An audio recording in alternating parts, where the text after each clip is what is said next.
வணக்கம். அணிப்புகழ் 1859வது புகழாகும். மதுரை வாழ்கிறனுடைய பண்ணாகும். தனன தனன தன தன தாந்த தத்த தன்ன தனன தன தன தாந்த தத்த தனன தனன தன தன தாந்த தத்த தனதானம் குதிரை வருகு விசேன தோன்றி பக்கம் அழுகி கரிய வடிவோடு பாய்ந்தூதித்து கொடிய பகடு வருவது போன் சொற்பனமுமாக குறுகிய வயதென விதி வாங்கி சித்தம் அலறி பதற விழிகிட மண்டிடச்சை குணமுள நமநிலை கடுமாந்தர் மக்கள் உறவோரும் கதறி கதறி அழுது தோய்ந்தழுத்து விதியின் வீதியை சதியென தான் செலுத்து கவலைப்பட மனது கெட வாழ்ந்திருக்கும் இழிவான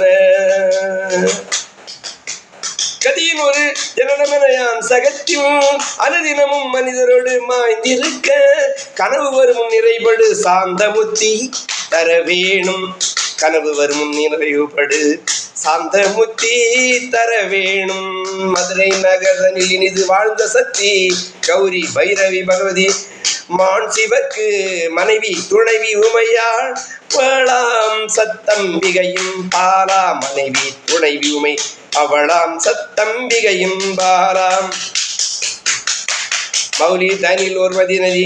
பாம்பெடுத்து அணியும் இறைவர் வலம் வர தான் கழித்து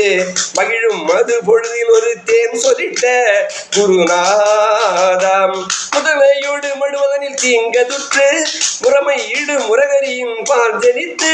குணமருளிய அறிவுயர் மான்றனுக்கு மருகோனே முடிவில் அமைதி என மரமும் கறக்க அசுரன் வளர சிறை நீங்கி நிற்க முழுமை செய்யருள் என வயல் நீண்டுதித்த பெருமாளே முடிவில் அமைதி என மரமும் கறக்க